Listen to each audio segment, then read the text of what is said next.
Pertanyaan Pak Rich ya, apa manfaat tasawuf di dalam kehidupan sosial secara umum, secara luas ya Pak ya? Oke, mungkin jawaban saya tidak akan bisa mendalam sebagaimana kalau kita bisa bicara berdua, dan saya tahu beliau sangat tahu jawabannya. Cuman dia mensodakohkan pertanyaan itu agar menjadi pengetahuan kita bersama. Oke, gini aja, saya berangkatnya dari Anda ngerti ya, ada syariat, thariqat, hakikat, ma'rifat. Tapi saya ngomongnya yang gampang aja.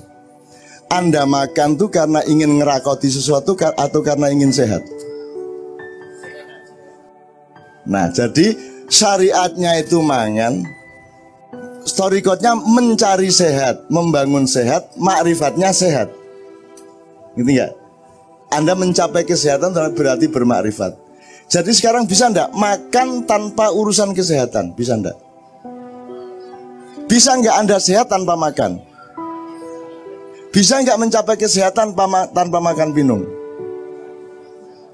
Jadi seluruhnya menjadi satu kesatuan, betul enggak?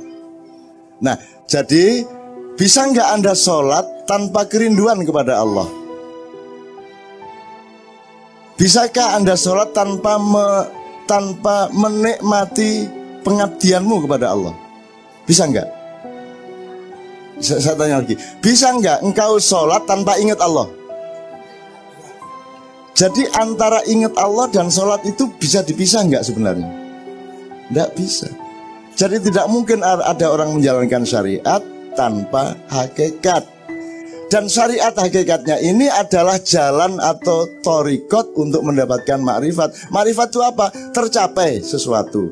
Makrifat itu adalah Anda belum tahu TV menjadi tahu TV. Anak kecil belum bisa hitung-hitungan jadi bisa hitung-hitungan. Anak kecil untuk tahu 4 kali 2 sama dengan 8 itu kan perlu dikasih tahu.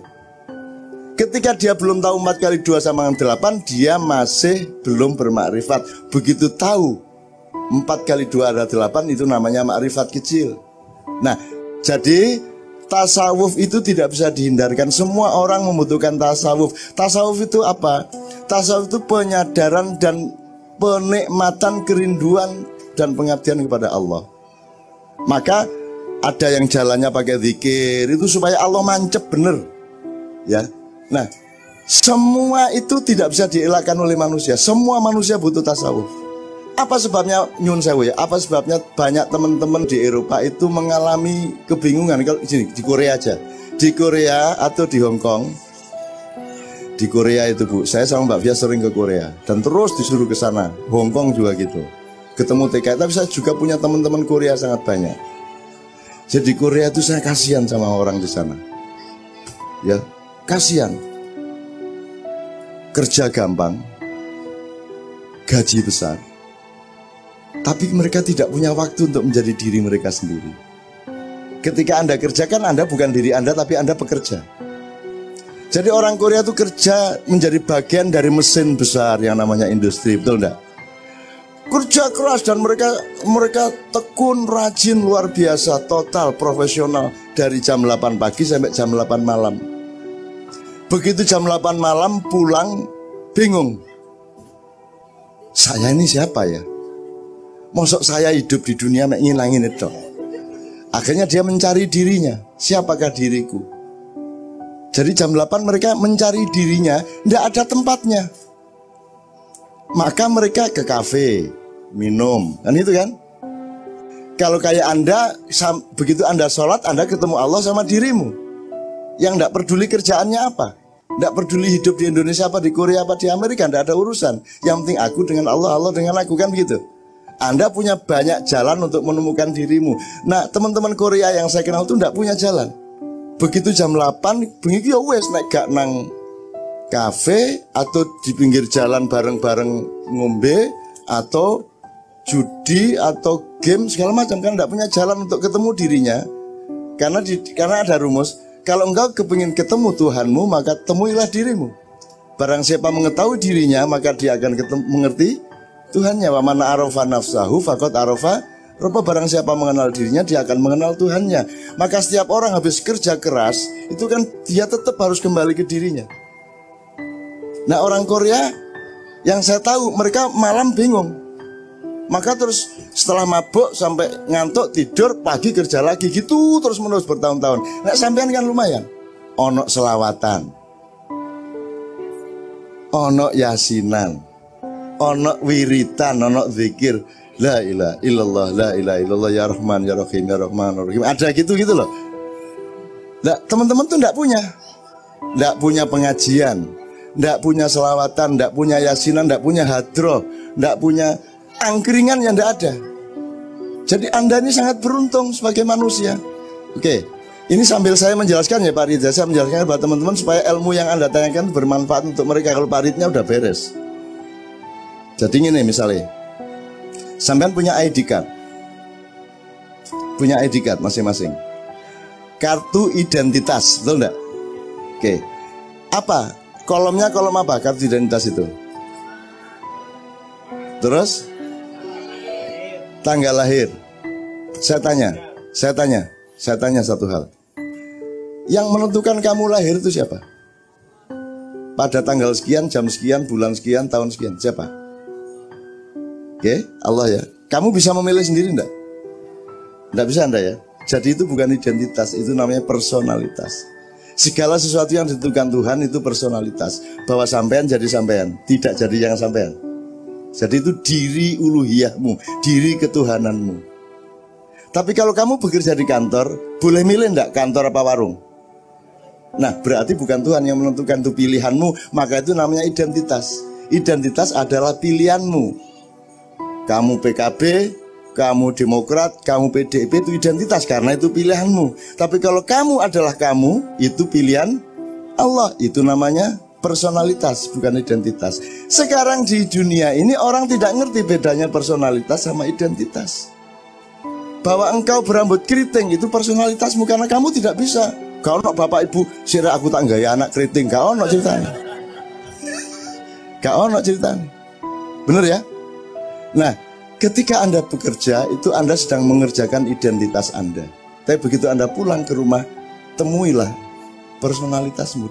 Temuilah dirimu yang sejati, dirimu yang dari Allah, dirimu yang dari Allah melalui orang tuamu dan leluhurmu. Itu yang dilupakan di Indonesia. Orang Indonesia tidak menghargai leluhurnya. Orang Indonesia tidak menghargai asal-usulnya. Bahkan Anda jadi orang NU, dari orang Muhammadiyah, jadi ISIS segala macam, Anda menomorsatukan ISIS dan menomorduakan Islam, betul enggak? Anda menomorsatukan NU dan menomorduakan Islam. Lebih penting mana, jadi Muslim apa jadi Nahdliyin? Muslim. Nah, kalau Muslim itu dari Allah, Islam itu dari Tuhan, maka dia termasuk personalitas. Dia lebih penting, kan gitu. Jadi teman-teman sekalian, sekarang ayo kita kembali ke ketela. Jangan ribut soal gedok lawan krepek lawan kolak. Karena mereka semua menomorsatukan kolak, gedok dan kolak. Kalau orang Jawa ayam berkokok apa? Kukuruyuk.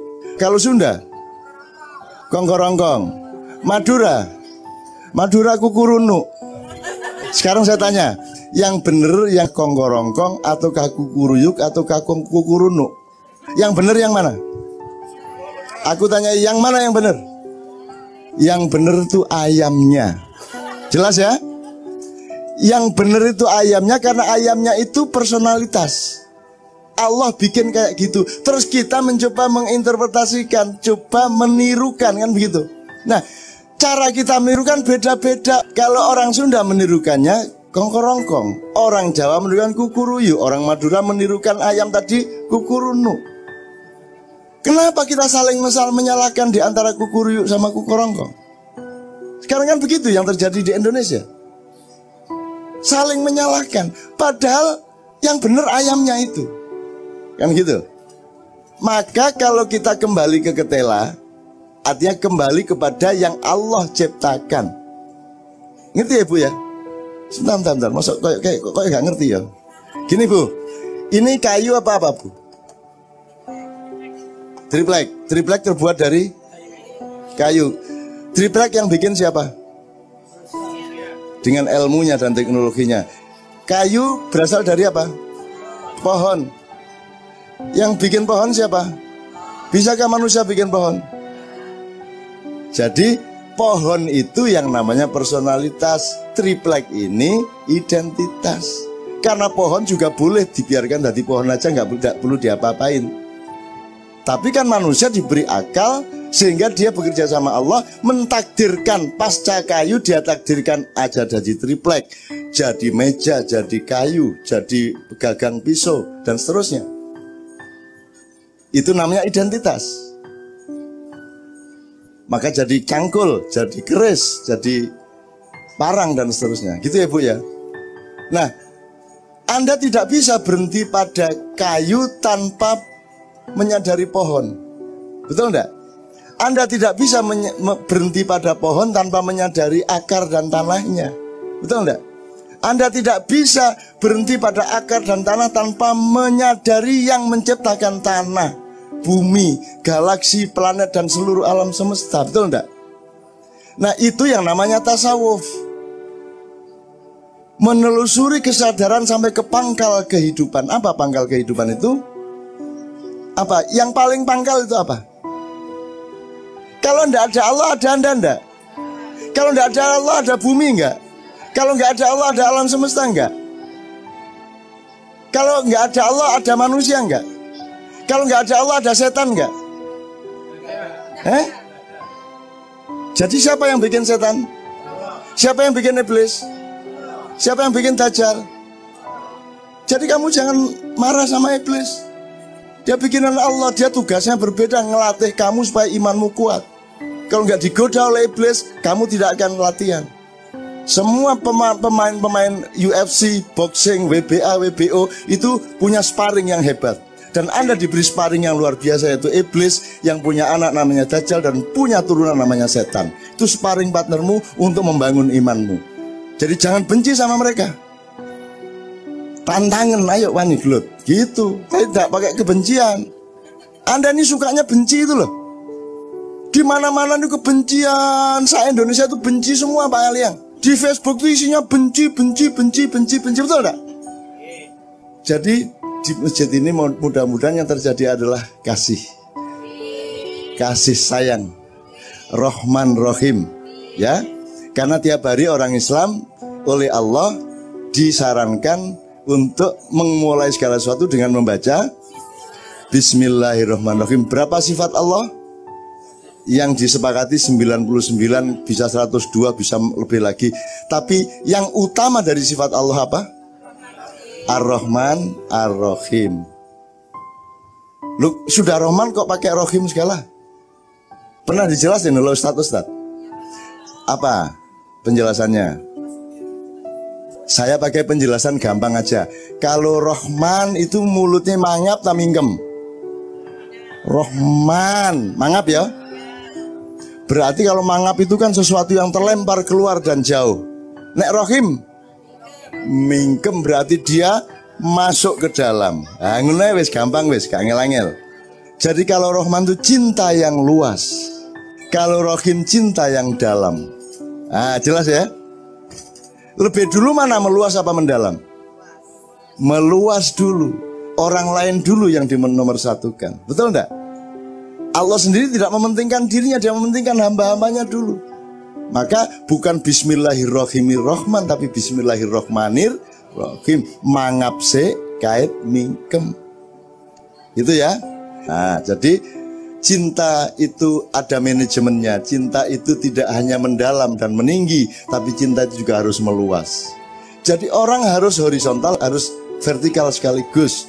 Harus dekat sama Allah, dan syaratnya dekat sama Allah adalah dekat sama manusia. Betul enggak? Anda harus bersatu dengan semua manusia, maka baru Anda bisa bersatu dengan Allah. Wong sekarang gini, saya pernah nempeleng Anda. Salah kan saya? Dosa kan? Terus saya minta maaf sama Allah. Ya Allah, ampunilah aku pernah menempeleng sahabat saya. Terus Allah bilang, bentar minta maaf dulu sama dia. Kalau Anda tidak maafkan saya, Allah tidak memaafkan saya. Betul enggak? Jelas ya? Nah, jadi begitu pentingnya Rahman baru Rahim. Jadi saya menjawabnya hanya beberapa dimensi Pak Rich, kira-kira yang bisa difahami teman-teman dan langsung bermanfaat.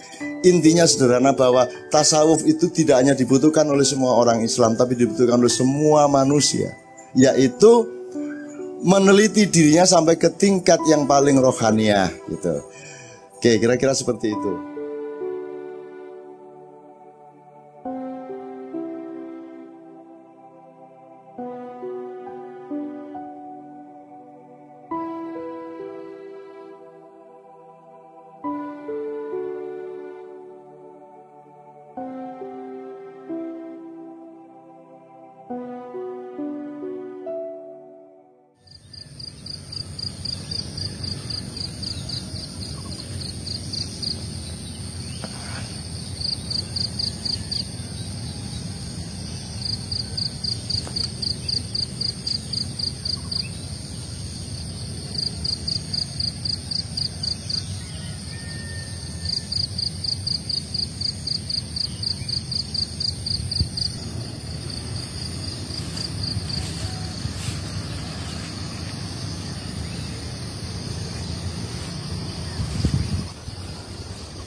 Assalamualaikum, selamat datang di Pewaling Ma'iyah.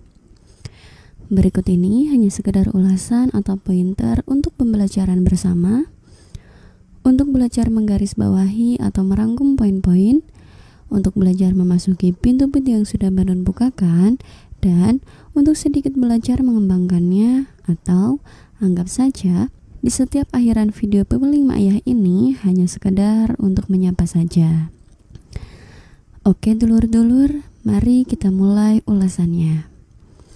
Ulasan yang pertama, pada kutipan video Sinau Bareng kali ini, kita akan belajar kepada seorang penanya yang menanyakan kepada Mbah Nun perihal apa manfaat tasawuf di dalam kehidupan sosial secara umum atau secara luas. Dan berikut ini kurang lebih jawaban yang Mbah Nun tawarkan. Jadi di awal, sebelum Mbah Nun menjawab, beliau terlebih dahulu memberikan beberapa disclaimer. Disclaimer yang pertama, jawaban yang akan Mbah Nun sampaikan tidak akan semendalam sebagaimana jika beliau berbicara berdua.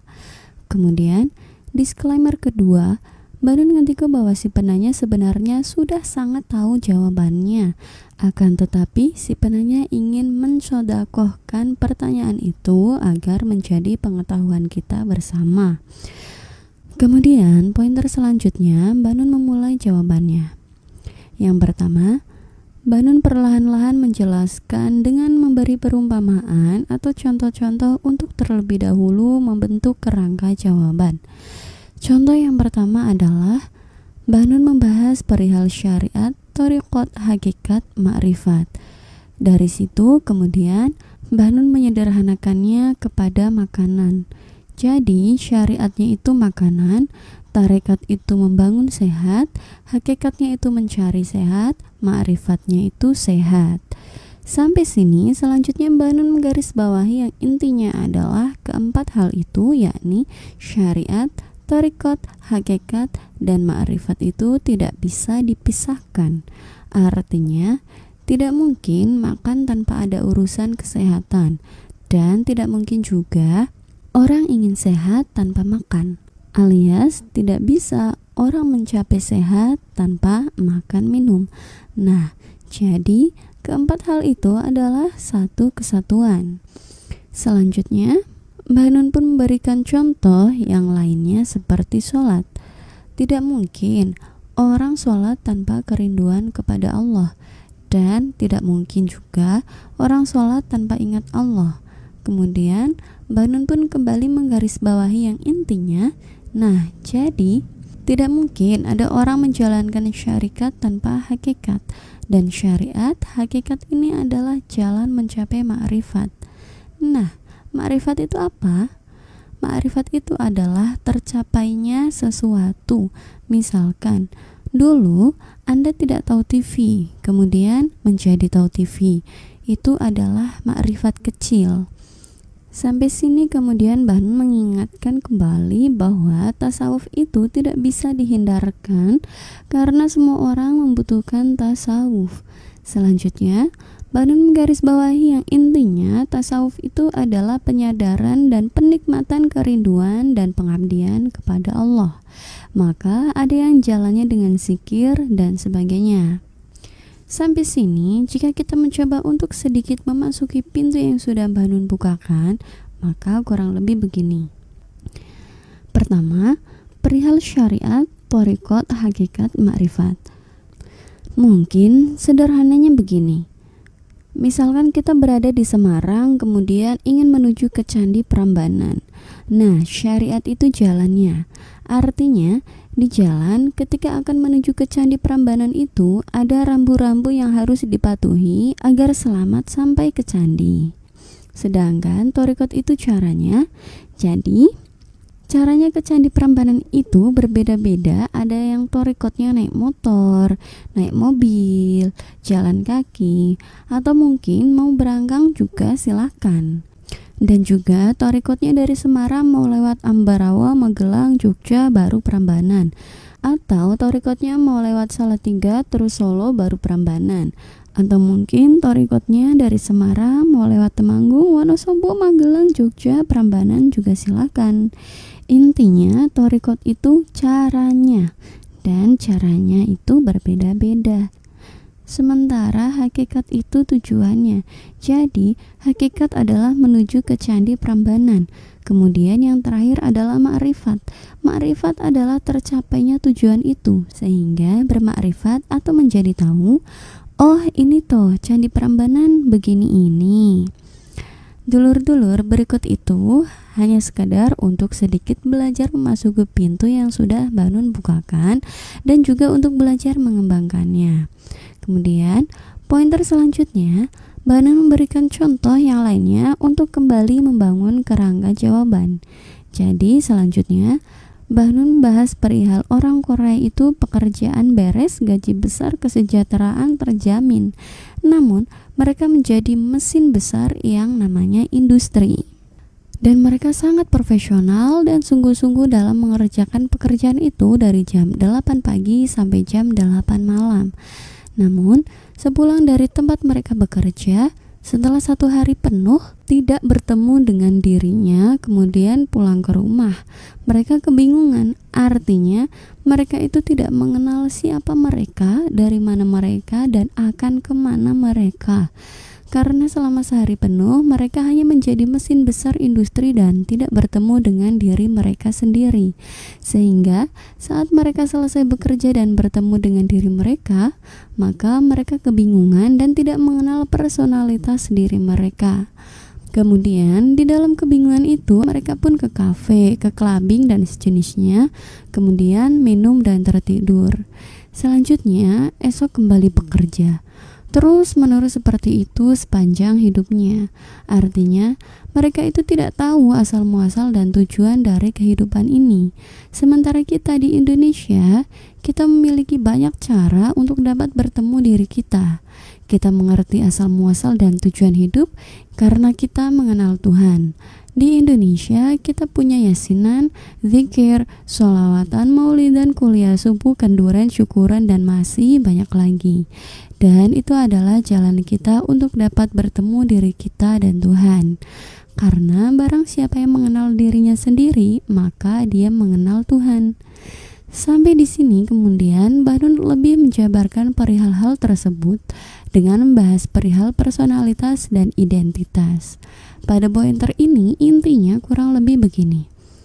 Jadi personalitas itu segala sesuatu yang Allah takdirkan atau segala sesuatu yang dari Allah murni yang kita tidak bisa menentukannya. Misalkan di KTP kita tertera tanggal lahir, itu adalah personalitas kita karena Allah yang mentakdirkan kita terlahir di dunia. Jam, tanggal, waktunya Allah lah yang menentukannya. Namun bagaimana jika ada yang berpikir begini, loh kan sekarang ada sesar. Itu kan zaman sekarang banyak orang tuanya yang menginginkan anaknya terlahir di hari dan tanggal tertentu. Nah, sekarang bagaimana jika kita coba sedikit untuk mundur ke belakang? Siapakah yang menentukan terbentuknya sel telur dan sel sperma untuk dapat jadi janin? Dan siapa juga yang menentukan waktunya? Bahkan siapa juga yang menentukan hari, tanggal, jam, dan waktunya ditiupkan roh kepada janin itu? Jawabannya sudah pasti Allah. Sehingga lahirnya seseorang mau disesar atau tidak misalnya, tetap saja jika saat itu Tuhan tidak menentukan awal tahun 2002 misalkan tertiupnya roh, maka mana mungkin bisa disesar beberapa bulan setelahnya. Artinya tetap Tuhanlah yang menentukan. Karena mau bagaimanapun, jika Tuhan tidak berkenan, maka tidak dapat hamil. Dan jika tidak hamil, maka apa yang mau disesar di tahun 2022, bulan atau tanggal tertentu itu? Intinya, katakanlah misalkan walaupun manusia dapat menentukan tanggal dan hari kelahiran, itu karena sudah ada beberapa rentetan yang sebelumnya telah Allah takdirkan. Artinya tidak bisa kok mentang-mentang bisa sesar kemudian jika kita nikah tanggal 6 Oktober 2019 misalkan. Terus sesaat kita sudah menikah itu kemudian kita menentukan, saya ingin menentukan saya punya anak tanggal 6 Oktober tahun 2022.